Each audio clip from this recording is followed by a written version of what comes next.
Good evening and warm welcome to all the participants. We are happy to welcome you for the session number 215 on WiseViews platform. We are also joined very recently by Mr. Anand from London. Thank you very much, sir. Thanks for joining. Welcome. I will straight away get into the introduction. Allow me to share my screen, please. Here it is. These are WiseViews leadership conversations, which we have been holding for the last 4+ years and every Friday. And this is session number 215, as I mentioned. We are joined by Mr. Anand Rangaswamy, leadership coach. He is going to talk about coaching for change, building compassion in leadership. And we will definitely make it very, very interesting. And a brief intro like this. After this, we'll straight away get into the opening talk by the guest speaker. After that, we'll have 2 clusters of Q&A. Here is Mr. Anand, very handsome. Let me read through the brief profile that we have with us. He's a leadership and life coach and a member of the ICF with global industry experience of over 27 years. He looks pretty young. 27 is unbelievable. He has worked in senior roles in India, the UK, Argentina, and Chile, including nearly a decade as CEO with Godrej Consumer Products. In the CEO's role, he mentored and coached the team to bring out the best in them. This part of the role gave him tremendous joy and fulfillment. As the logical next step, he decided to leave his corporate role to focus on his passion, that is coaching. Mr. Anand believes that his purpose is to help others to craft their most powerful stories. He describes himself very often as gardener, who is focused on bringing out the best version of his coaching, and his coaching style blends his unique learnings of being a successful senior business leader along with his love of people development. I repeat, love of people development.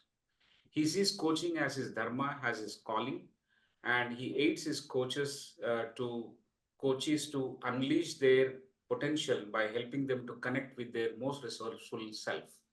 The connection and coherence between the being and the doing is achieved through fulfillment coaching. We'll understand more about it as he speaks to us. In his role as coach, Mr. Anand helps to create a safe space for clients, coaches to learn and grow tremendously through increased self-awareness. His style empowers coaches to define and go for ambitious and stretch goals. Wonderful. And he coaches CXOs, senior leadership team members, high potential middle management team members, and entrepreneurs. He has clients across several geographies and across different industries.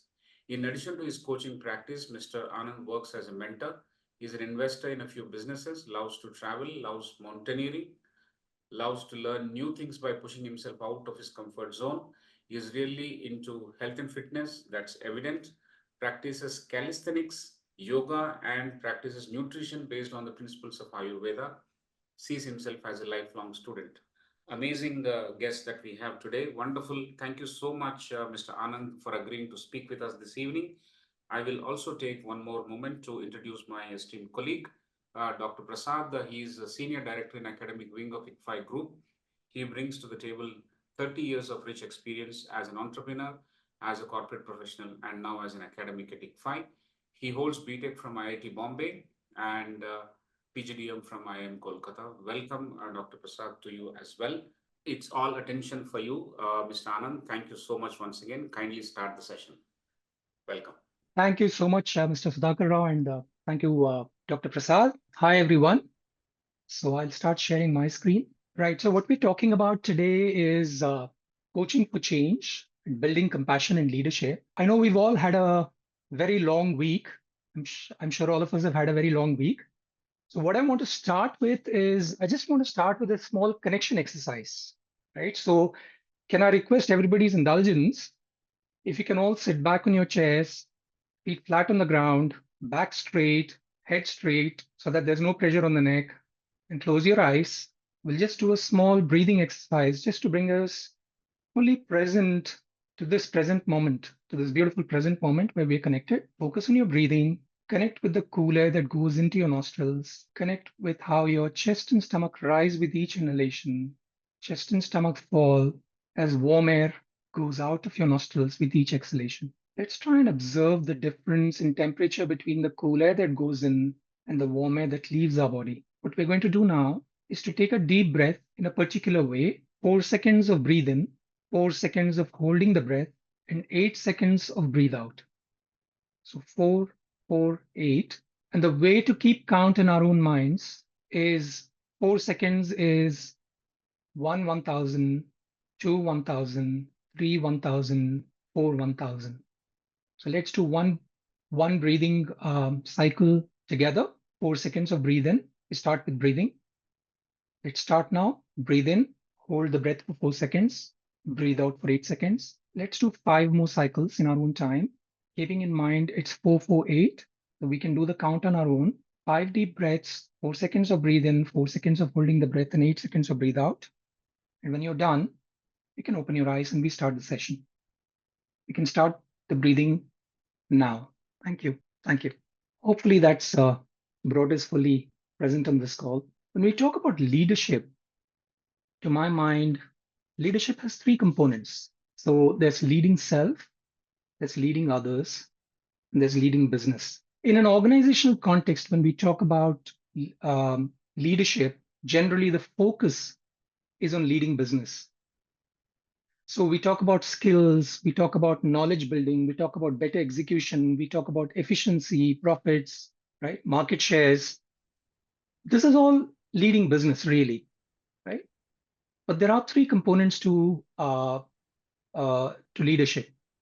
So the way I like to visualize it is, if you visualize a tree of leadership, the fruits of the tree are the leading business. And that's what the organization enjoys. That's what you as a professional enjoy as well. But the roots and trunk of the tree is the leading self and the leading others. And that's what leads you. For us to deliver the best fruits possible, it's very important for us to find a way to nurture the roots and the trunk of the tree, right? And that's really what I want to talk about today. The format in which we will talk about this is through stories, because I think stories are just amazing. We can take away from stories what we want. And at the end of the stories, I will also try and consolidate it and give you a perspective, which is my perspective, but I'm sure each one of you will have your own thoughts on what else you could take away from there, depending on your relevance. So we will synthesize the learnings at the end, but I really want to talk about stories first. So these are personal stories. As Mr. Sudhakar Rao said, I'm a leadership coach. I have been a leadership coach for the last 5 years, having worked in industry for 27 years before that, 10 years as CEO of various businesses across the world. In my role as a leadership coach, there's a lot of coaching that I do, but one of the cornerstones of leadership coaching is confidentiality.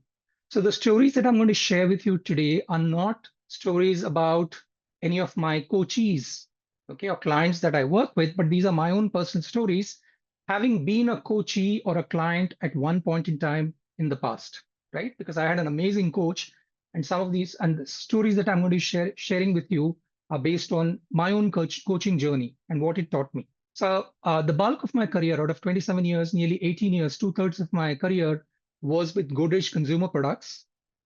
I worked with Godrej for 3 years before they bought a business in the UK, and this was the first acquisition that they made outside of the Indian subcontinent.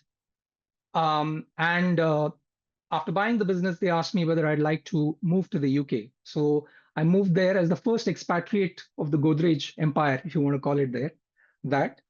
I moved to the UK in 2006. The UK and India are very, very different, very, very different countries culturally, right? For example, some of the things that stood out for me even at that point was that privacy is guarded, really, really guarded in the UK.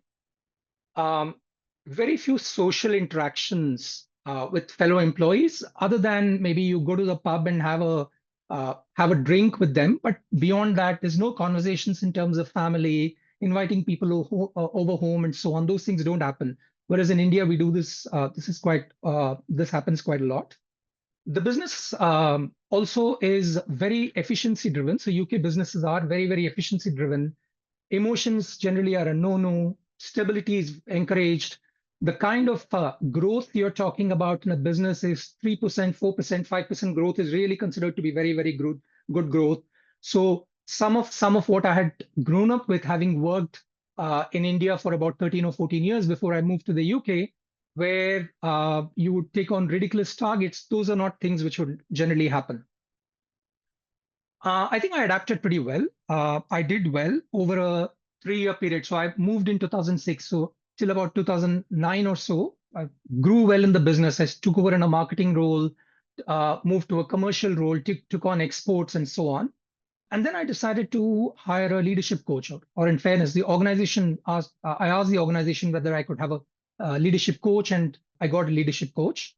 The coaching sessions really helped me tremendously in terms of building my own self-awareness. And I think that's one of the key things in that you can get out of coaching. Just building the self-awareness was just amazing. It taught me really the importance of embracing who I was rather than trying to be who others wanted me to be. Especially moving to a new culture, it's very easy to get lost in terms of who you are and try and adapt completely to the culture. And more, I connected with who I was in terms of the authentic me. And I want to share a story here at this point. We traveled to India we used to travel to India regularly because Godrej is headquartered in India, and we would visit India regularly. And I was a commercial director at this point in time, and along with our finance guy and the CEO, we went for some meetings. And what happened there was this is the first trip that a finance person was having to India, and unfortunately, he ate something and Delhi belly happened. But he was impacted quite badly, so he had to be hospitalized. He was in the hospital. He had to be in the ICU for 3 days. Now, in the context of the UK, if somebody falls ill, right, you don't want to trouble them. So you never go and meet them at the hospital at all. But that's not who we are. Coming from India, that's not who I am. So, and none of us likes to go and spend time in hospitals. But I spoke to the doctors there and I told them this is his first visit here. So I want to be here as well. So I stayed in the hospital for 3 days. And they allowed me into the ICU as well, because knowing that this was his first trip and he wasn't very comfortable. And I think it's a small thing for us, but I think this is authentically who we are. It wouldn't happen in the context of the UK, right? The self-awareness, just the connection with who I am authentically made me do this. And this is very important because it allows everybody else to see who you are authentically, right? So this is one part. The story then moves on. There came a point in time where I was in line to take over as CEO of the business. We had an excellent CEO, and this was around 2011, so 5 years after I moved to the UK. We had an excellent CEO who was retiring, and he had also taken on the role of being a mentor to me, because I am assuming because he saw something in me. And I was really nervous about taking on the CEO's role from him, knowing that he was very successful and he was also really well liked in the organization. And one of the questions in my mind to myself, and at some point in time, even to him, was I wasn't sure whether I'd be able to fit into his big boots. And I was really nervous about this. He gave me the answer, but he gave me the answer at about the same time that I discovered the answer on my own in a coaching session with my excellent coach. And that is that I shouldn't try and fit into anybody else's boots. I needed to wear my own boots. I just needed to be who I was, right? So I took over as CEO 1st of April 2011. April Fool's Day. My first presentation was completely unexpected, I think, for the team. They had sort of known me for 5 years because I'd worked with them. In a UK sense, they knew me, right? But that's not the full authentic me. So they knew the professional side of me. And the first thing that I did when I took over as CEO was I made a presentation to them on my human side. Who am I? What do I love, right? Sudhakar spoke about something, mountaineering, for example, and some of the crazy things I've done. I've done shark diving, and I've climbed Kilimanjaro and all kinds of stuff. So some of these things I spoke about. And I also spoke about some of the ridiculous things that I wanted to do before I turned 80, right? For example, I want to go and chase twisters in the US, right? I haven't done it yet, but this is something I want to do at some point in time. And I also spoke about this. And I think it's just the human side. Also spoke about who my family was. And then I presented to them a ridiculous goal in UK terms, saying that we would find a way together as a team to double the size of the business in 3 years' time. a combination of organic growth and inorganic growth, which to their mind was just crazy because they were used to 4%, 5% kind of growth rates. And we're talking about doubling the size of the business in 3 years' time. And remember also, this is April Fool's Day. So a couple of them came to me and asked me whether I was, this was an April Fool's joke that I was making. Right? Anyway, so I felt very grateful to be able to be just me. And while I was different from what the employees had experienced in the past, I think they, seeing how comfortable I was in authentically being me, being in my own skin, coaching was allowing me to be compassionate with myself. And the awareness that came from there was also helping me to lead myself much better and lead others much better. There's a association of FMCG, health and beauty products in the UK, which is called as CTPA, Cosmetics, Toiletries and Perfumeries Association. Traditionally, it's a very old boys network. I mean, there are a few women as well, obviously, on the board, but it's traditionally quite a large companies and, people who've lived in the UK for several years and so on, and probably, were born here and things like that. And Godrej UK was one of the members of this association. Most FMCG companies are, cosmetic companies are. One day out of the blue, they invited me for a chat. And after the chat, they invited me to join the board as vice chair, right? And that, I think, was key for me to understand even better, I'd say, that just being authentically me makes a huge amount of difference, right? And this is a very important takeaway that I would want to share with everyone. I want to share another story that touches upon compassion in terms of leading others. So I'd been CEO maybe for six months or so in the business, and we had an open office, open style seating. So it's quite typical that I would go over, have a chat with somebody, find out what was happening, etc. And sometimes, you have some banter, you have some conversations, you start laughing, make jokes, and all of that happens as well. So all this is happening. And one of the members of the finance team, she's a very quiet girl. Generally, she wouldn't say anything, but once she said something when I was standing there, and we were talking, and we laughed about it, and then I sort of came back to my office. I came to my office, and after about 5 or 10 minutes, it just struck me. I just thought, she doesn't generally talk very easily. And she said something, and we laughed about something, and I made a joke and things like that. I just hope that she did not take it in the wrong way. And I hope that doesn't stop her from talking anymore in the future. So I decided that I'd go and, if necessary, I would just check with her and if necessary, apologize. So I walked over to her desk and I said to her, "Are you free?" And she said, "Yes." So I said, "Could you come over to my office?" And we walked all the way from her office to my office. So I didn't call her. I went and asked her whether she could walk over to my office with me. So I came back to my office and she was walking. Maybe it was like a 20-second walk. We sat down, we sat on a sofa. I didn't want to sit, behind a table. So we sat on a sofa and just having a chat. And I was telling her, "So what's up with you? What's this?" and so on. After about 30 seconds, I could see she was really nervous. So I was just looking at her and she said, "So what's up?" And I realized at that moment that in her mind, she thought that I was going to tell her off about something, or maybe I was going to fire her, or I was going to give her a bollocking for some reason. But that wasn't so far from the truth, and taught me the importance of just taking into account cultural nuances and cultural differences. So I immediately said to her, "Well, this is what happened when I was outside, and I just wanted to apologize to you. I don't know whether I said something that offended you or whatever." And she just went. So she was so stressed out by then, right?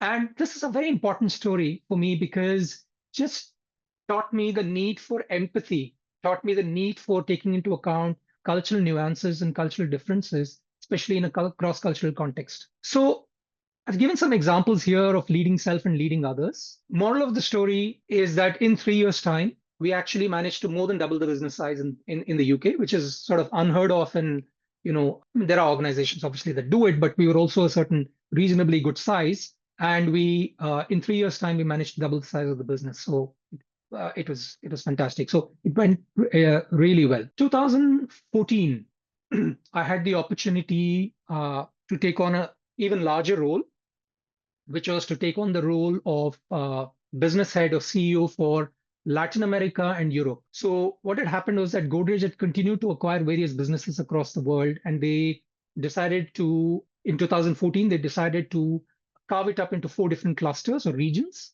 And they asked me whether I wanted to look after the Latin America and Europe region. So the largest business that we had in this region was based out of Buenos Aires in Argentina. It was 2 different hair color companies that Godrej had bought. And these were the largest hair color companies in terms of volume, not in terms of value, but in terms of volume. So they were very large companies. They bought 2 different companies and merged them together.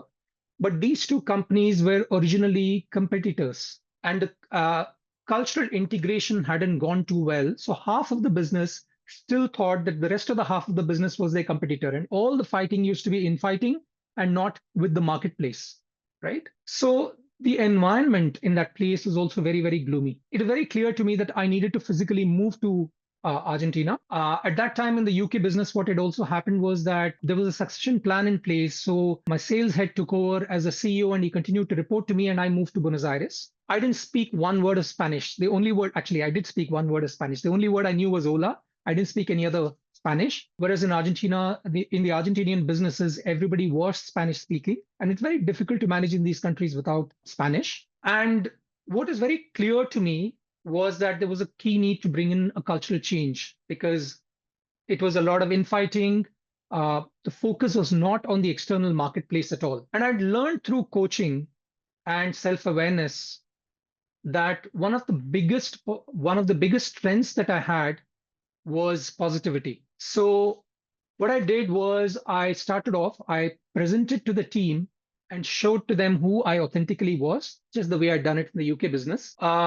There was a lot of dissonance within the management committee. So the top management of the organization, there was a lot of dissonance between them because there were a lot of factions. Half of them were from one company, the other half of the people were from the other company.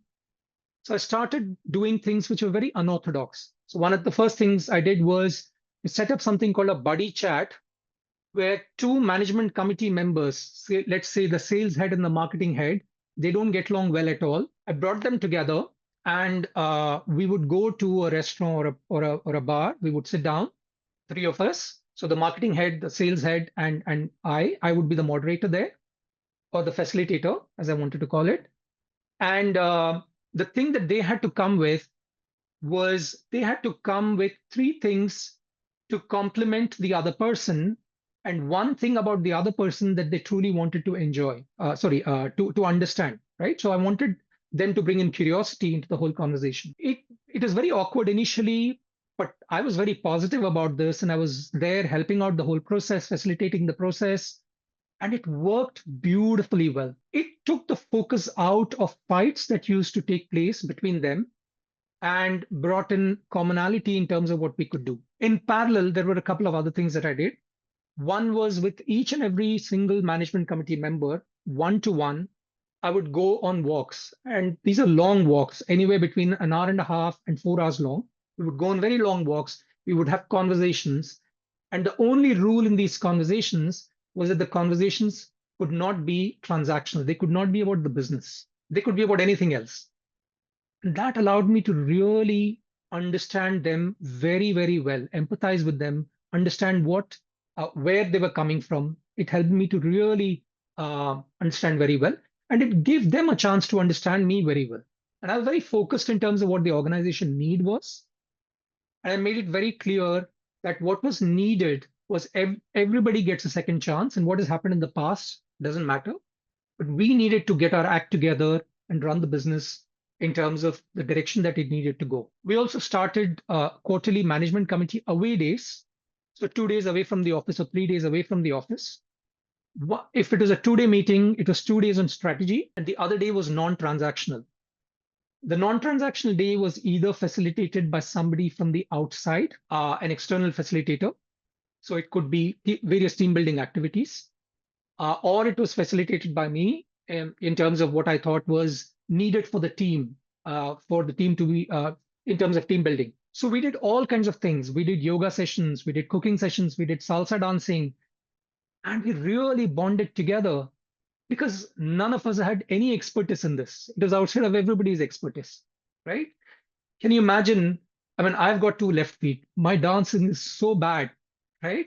So they just got to see that it is just it is just an opportunity for us to enjoy ourselves. Just get together, be in that moment. I also encourage them to start having team building sessions with their own teams. Within a year, things started to really turn around culturally. And within a year and a half of me taking over, and remember, Godrej had this business for more than 2.5 years before I took over the business. But within a year and a half of me taking over the business, we turned a corner.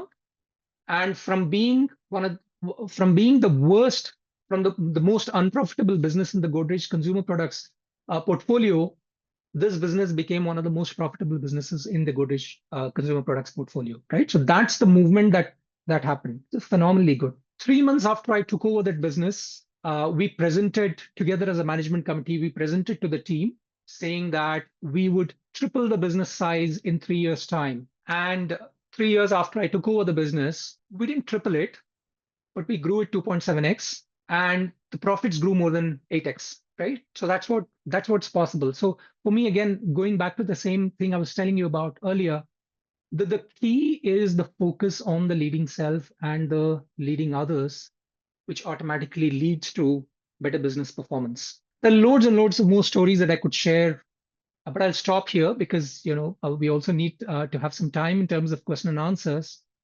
And what I'm going to do now is to consolidate some of the takeaways from my perspective, and then we can move to questions. So from a leading self perspective, these are some of the takeaways that I think are very important. How do we build self-awareness? And I think coaching is a huge part of this in terms of being able to build self-awareness, getting comfortable in our own skin, understanding that we are human, right? Which relates to the next point, which is self-compassion. It's so difficult for us to be compassionate with ourselves, right? And that's an essential part of it. And coaching taught me this, the importance of this. The importance also of looking at things that don't work out as setbacks and not as failures. Oftentimes, we look at something and say, oh, this is a failure, or I'm a failure, or whatever. But no, that's not the right way to look at it. It's a setback.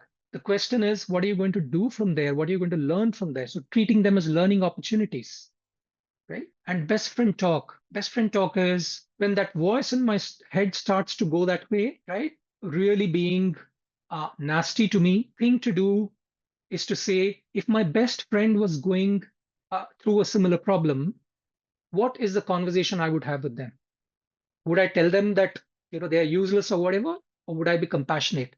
So if we are compassionate with our best friend, why not be also compassionate with ourselves, right? When our cup of compassion is full to ourselves, self-compassion, we are also compassionate with others, leading others.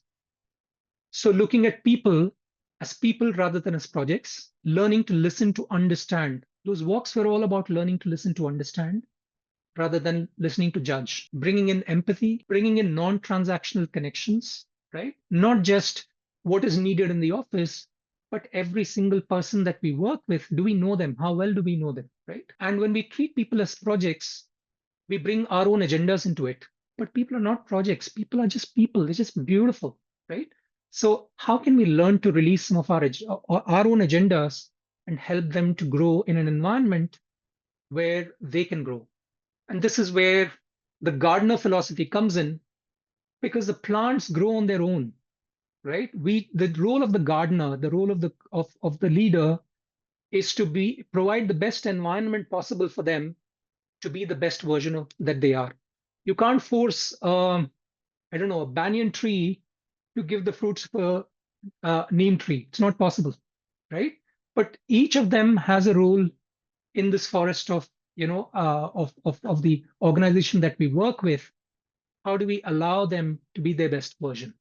That's the key. So this really is the connection. When we and through coaching, when we learn, and I think coaching is the best way to do this. When we learn to be the best version of ourselves, when we learn to lead self, we lead others better, and that automatically leads to business performance being amazingly good. I want to leave you with this one slide, and then we can move to questions, which is coaching helped me to find my ikigai, and coaching is my ikigai, right? It's what I love. It's what I think the world needs. And I found I can be paid for it, and I'm good at it. I think I'm good at it. That's what I want to leave you with.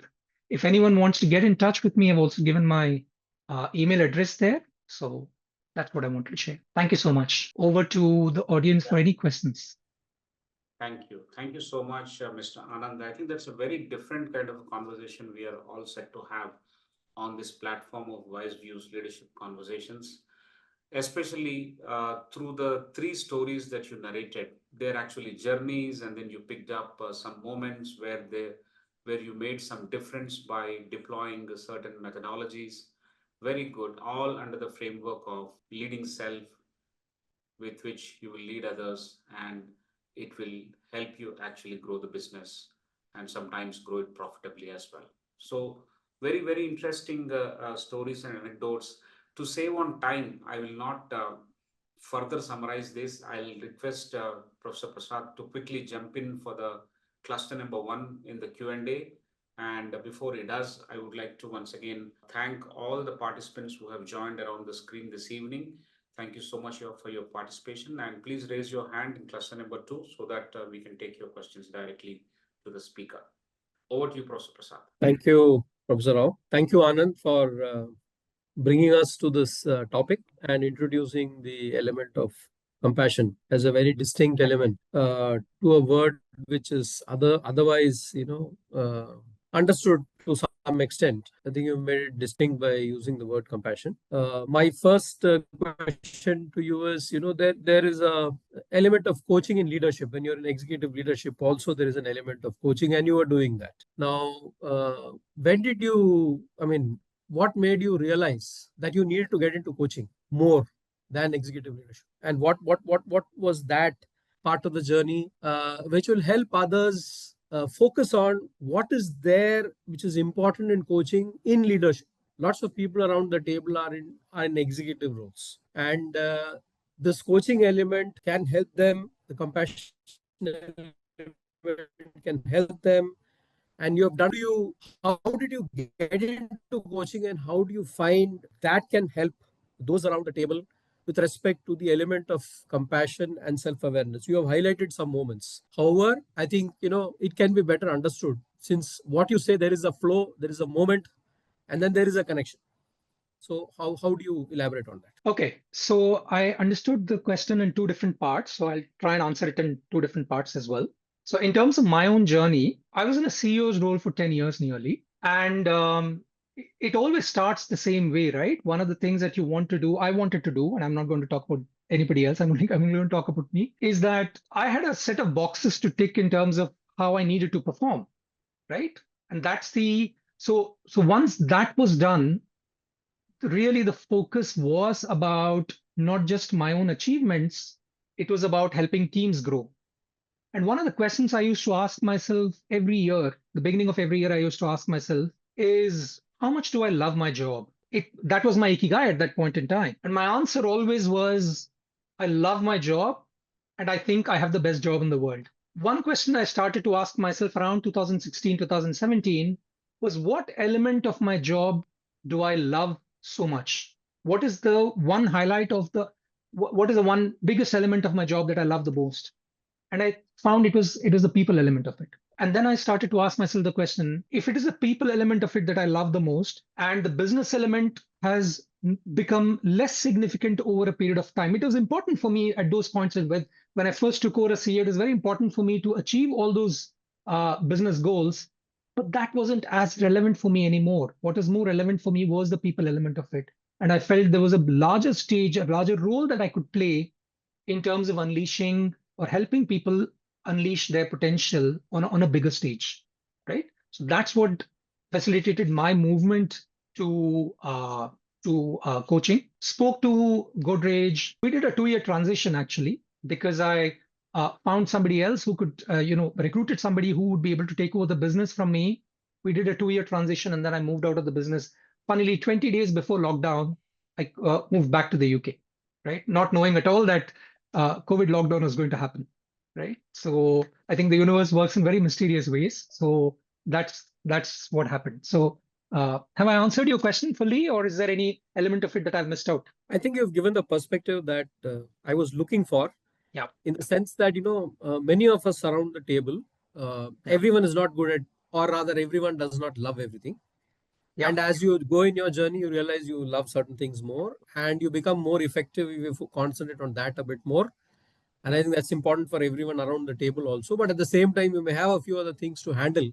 In your Yeah. case, you were able to transition out, but in the case of many others, it may not be so easy.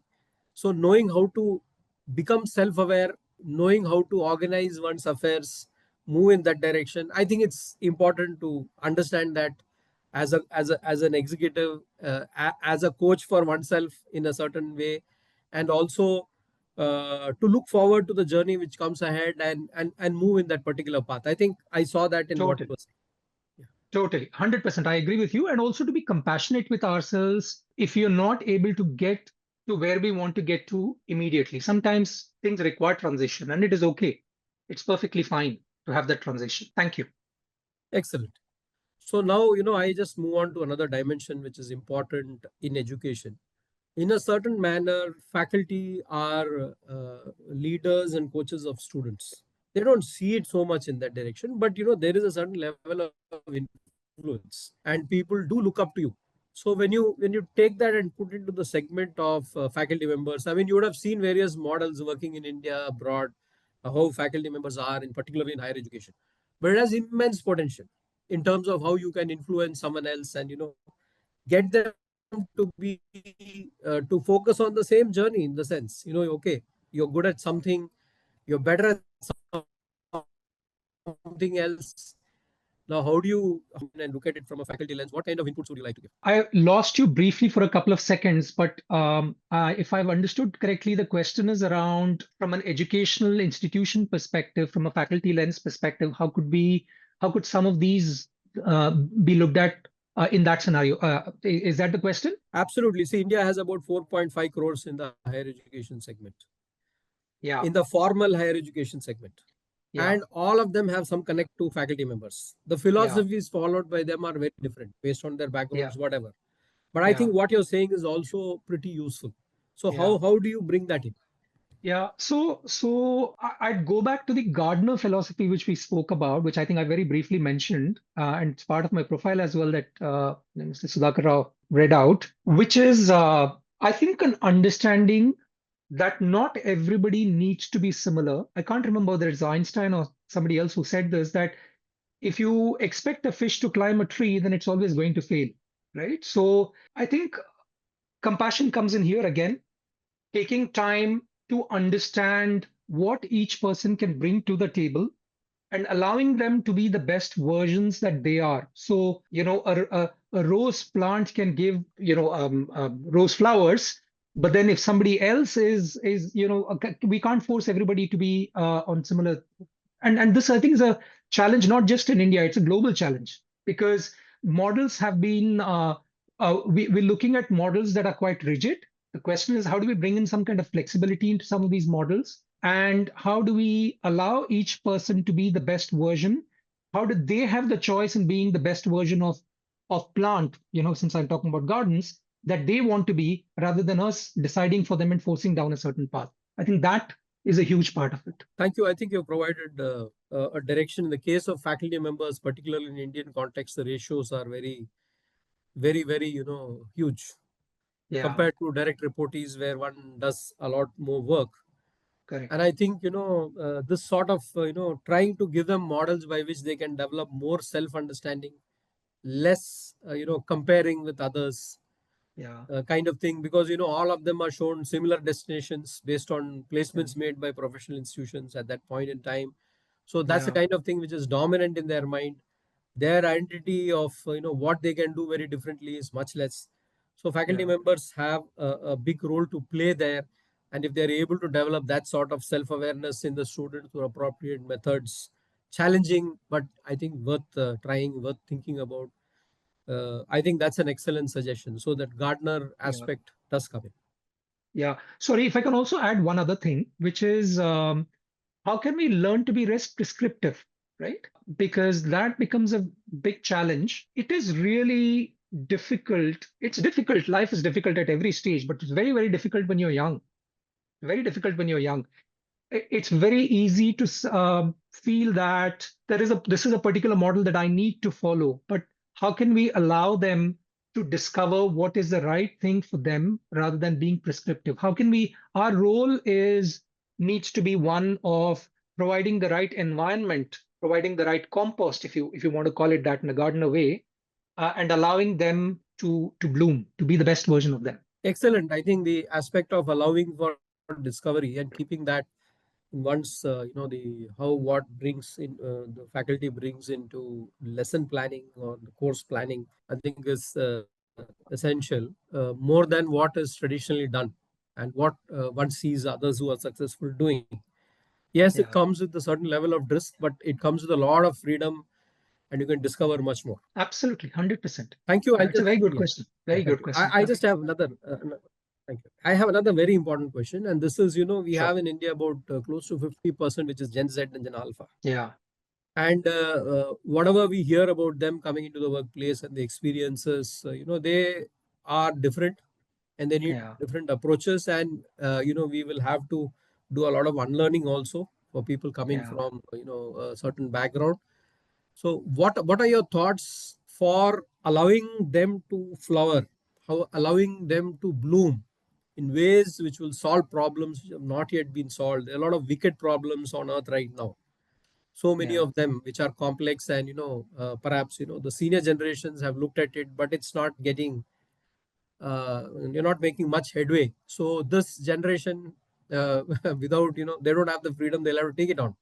So what are your yeah. inputs for Gen Z? Yeah, I think you worded the question really well. They've inherited some problems which are unfair. You could look at it that way, right? But here we are in the situation, and they've got to find solutions to some of these issues. What has also changed dramatically over the last 15, 20 years is the amount of knowledge that is available, right? With Google, with the internet, it's so easy for them to have a tremendous amount of knowledge. And they are very without putting any judgment into it, they have their opinions in terms of what needs to happen. So I have actually found it quite in interactions with, my kids are Gen Z, interacting with them, I find there is a lot of learning, reverse learning that is possible, right?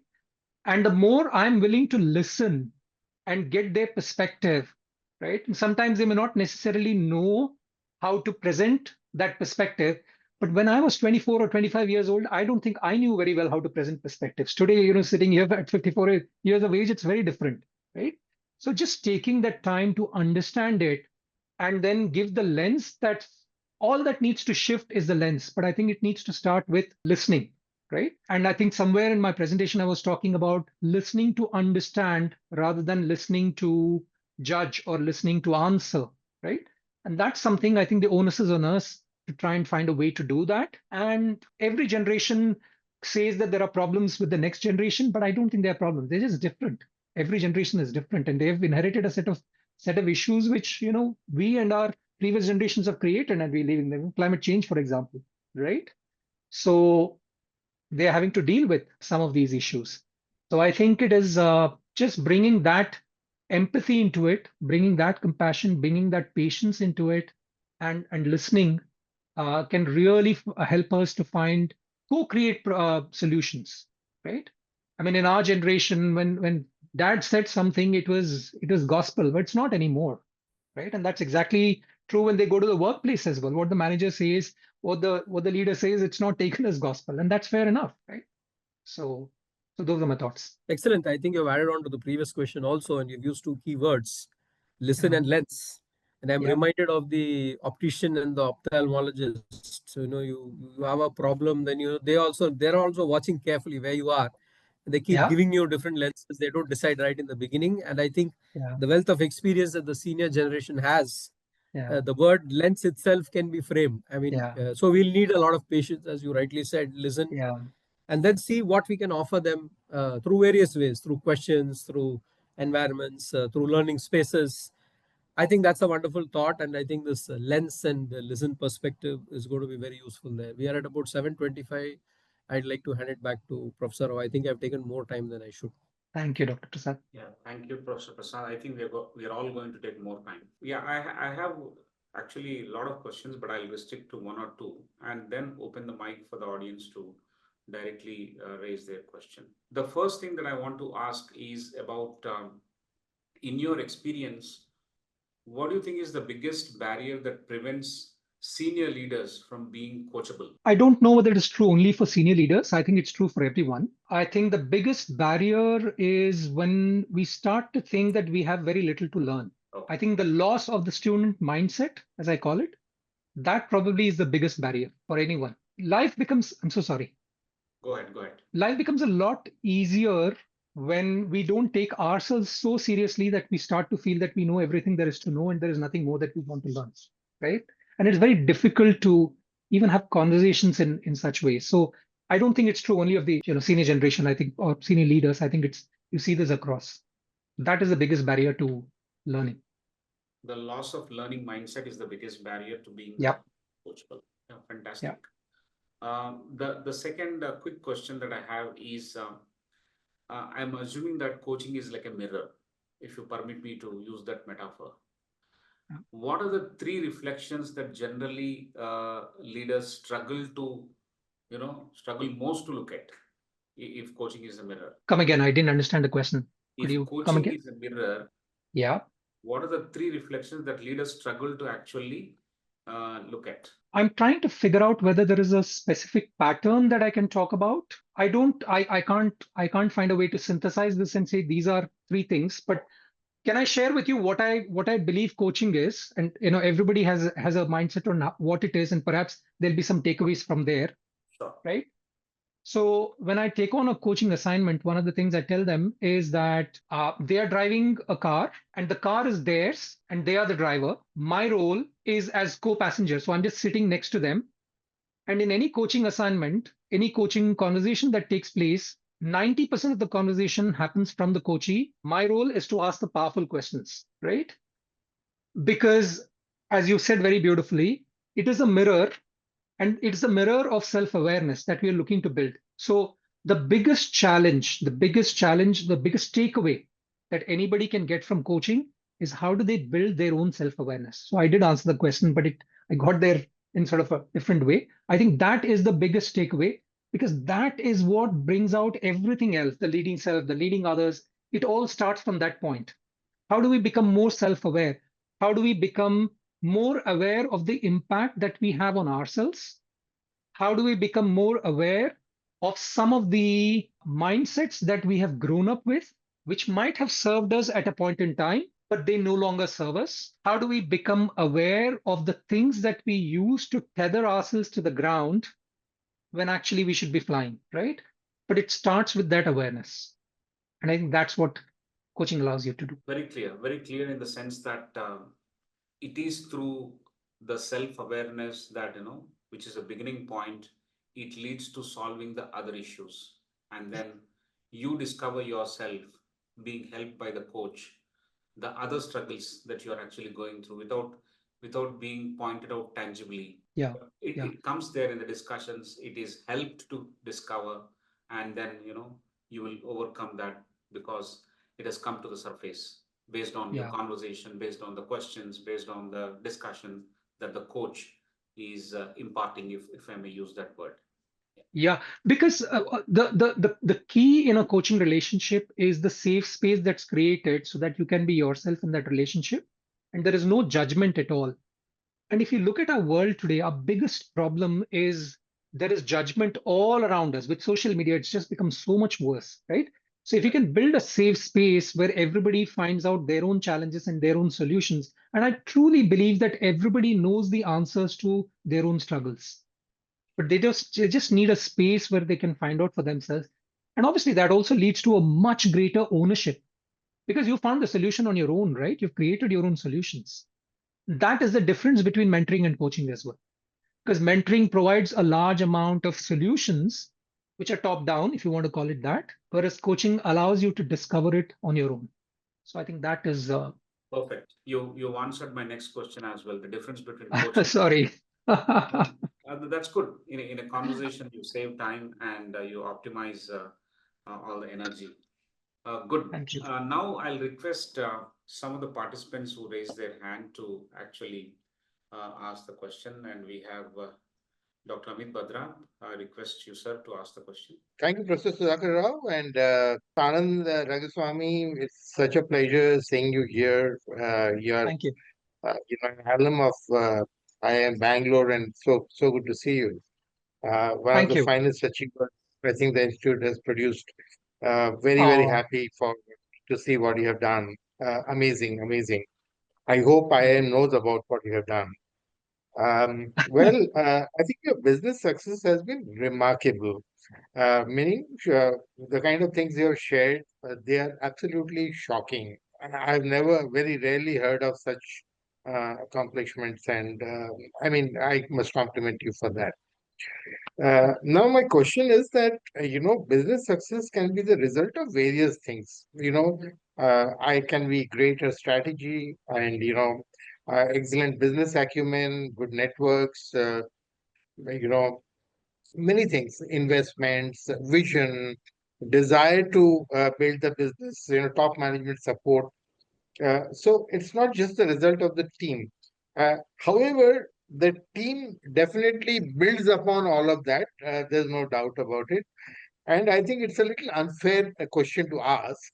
But to what extent would you attribute the success of this business, at least in your experience, to the top-down approach, which is investment, management strategy, and all those things, which are essentially top-down, vis-a-vis the team-building approach, which you have espoused?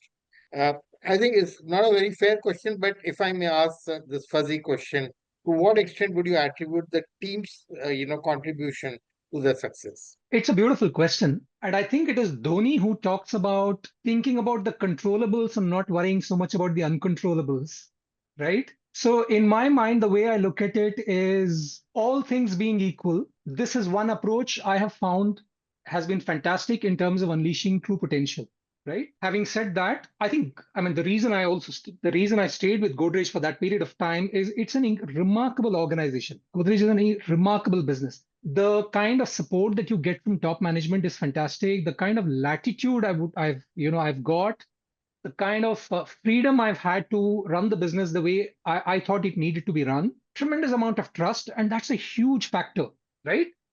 And if you look at life as well, not just business, if you look at life as well, luck does play out, right? Luck is obviously a huge factor. I mean, one of the things I always talk about is I was born in a small town called Nagarkoil somewhere in Tamil Nadu, right? I didn't ever think I would have a chance to go and work in so many countries and so many businesses outside. So luck has been a huge factor in making this happen, right? And that's incredible.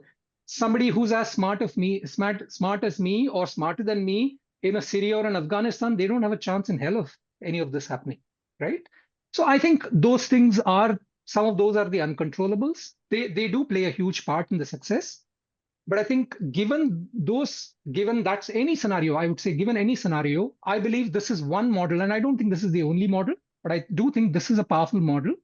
In my experience, it's worked very, very well. This is a very powerful model that helps you to make the most of any situation that's there. Have I answered your question? Yeah, I think that's fair. Yeah, I'll take it. Yes, answer is yes. Thank you very much, Mr. Anand Thank Rangaswamy. you. Thank you. Thank you, sir. That's actually a very good question and very beautifully handled by Mr. Anand. I'll now request Mr. Nikhil to raise his question. Thank you, Mr. Sudhakar, for the opportunity. My question is simple. How would you coach a manager that feels being compassionate makes them look a little weak in front of their team? That's the simple question I have. Oof. Yeah, I was wondering who was going to ask this question.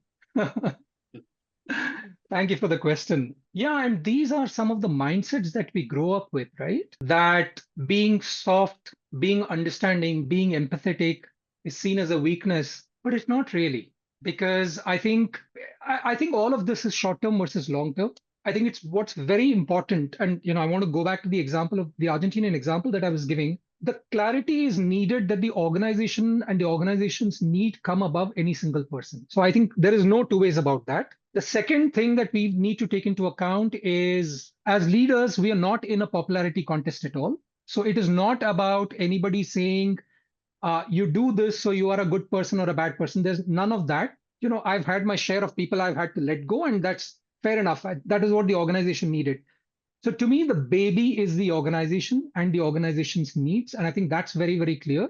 But within that, I think we have an option to be focused and at the same time empathetic and at the same time self-aware and at the same time compassionate. I think it's all possible to do that. How to do this? I think each of us has to find our own way to do it. But the starting point is, I think in our mind, we need to be clear. It is not this or that. It can be this and that.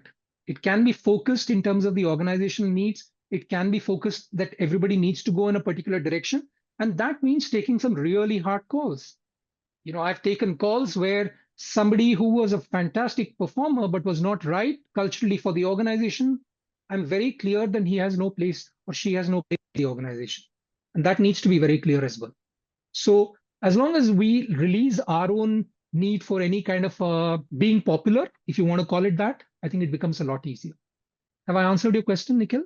Yes, thank you. Thank you so much. Thank you. Thank you. Thank you very much. There is a question from Dr. Smita. Over to you, Dr. Smita. Thank you so much, Sudhakar sir. Thank you, Anand, for this wonderful walkthrough with your journey. Just one question. Although we do believe that leadership has no gender, how has your experience been different when you have coached women leaders vis-a-vis men? Yeah, beautiful question, Dr. Smita. So there is a model of leadership, historical, old-fashioned leadership that comes across, which is quite macho. And some of the challenges I see, and this is not true for every single leader that I've coached, woman leader that I've coached, is that a lot of times there is a tendency or there is a mindset that perhaps that is the same form of leadership that needs to be practiced as a woman leader as well. And I think releasing that is incredibly important. There's a beautiful book called Running with the Wolves, which talks about how do you embrace some of the key aspects of the feminine in terms of practicing leadership. And I think that's an incredible book in terms of just being able to practice your own form of leadership in an organization.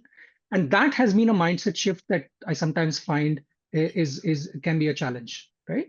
But I think that's changing. I do see a lot of, with a number of women leaders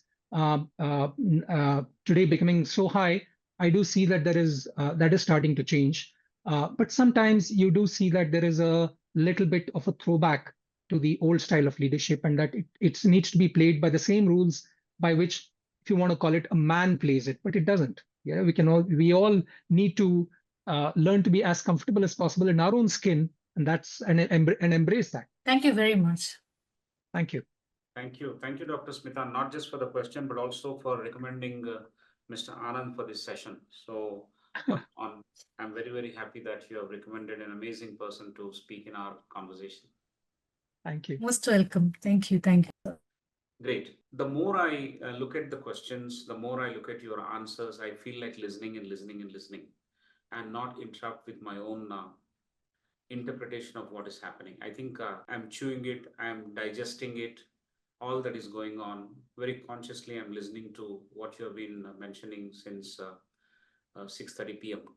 In India time, over the last 1 hour, that is. Mr. Anand, I want to be very clear that the tone that you have set for the conversation is very different this time compared to our other sessions, and therefore I have got conditioned to listen much more, and I'm happy about it. Very, very happy about it. A lot of learning and fantastic stories. But one thing that remains very powerfully etched just before we close is that, again, I'm coming back to this listening part only because it stayed with me. Your empathy, compassion, and patience to listen and then bring about some solution for that individual is pretty strong.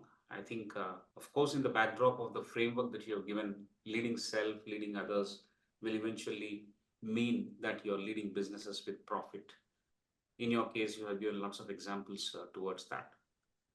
But this particular aspect of bringing in empathy, especially when organizations, most of the times we look at that organizations unintentionally train people out of compassion. It appears like that. I may be wrong, but to me, it appears that organizations unintentionally train most of us out of compassion. And this particular intervention of creating self-awareness, calming down and helping them catch with what their real self is, helping them enjoy and love themselves in their own skin, and that self-compassion. With that foundation, you will be able to express compassion with others. I mean, Yeah. that's the fulfillment. If I can draw Absolutely. a meaning into Absolutely. the term fulfillment coaching, beautiful it Yeah. is. And this will be long after we close. This will remain in our minds about some of the beautiful thoughts you shared. It was not at pace of what we usually talk. It is not of finishing the session. It is not about transactions. It's more Yeah. about absorbing, learning, and seeing how it works for us. I'm sure everyone around the screen has experienced similarly the way I have experienced. And of course, it all began with connecting session of breathing 4+4+8. Beautiful. That will also stay with me, and I'll practice it. But for me personally, the first four was having a little bit of a problem. I was not actually breathing in for four. Four, 1,000, 2,000, 3,000. I was not breathing in. I was breaking at three, I think. I was already full by three. Anyway, I'll try and address and practice with the energy and motivation you have given me. And thank you so much for enlightening all of us through your wonderful concepts and practices and stories this evening. Thank you so much, Mr. Can I Anand. just add? Can I just add? Yeah, Thank go you. ahead. Go ahead. Please, Dr. Prasad. I think, I need to thank you and, the last two questions, because you've given an idea. And as Professor Sudhakar rightly said, there are takeaways. And what, that question about ruthlessness versus compassion, I think, it took me to Krishna's story in the Mahabharata. I mean, he was equally compassionate and equally ruthless when it came to be ruthless. And the other one about gender, I want to thank Dr. Smita, because these have given us some ideas on how to write some cases.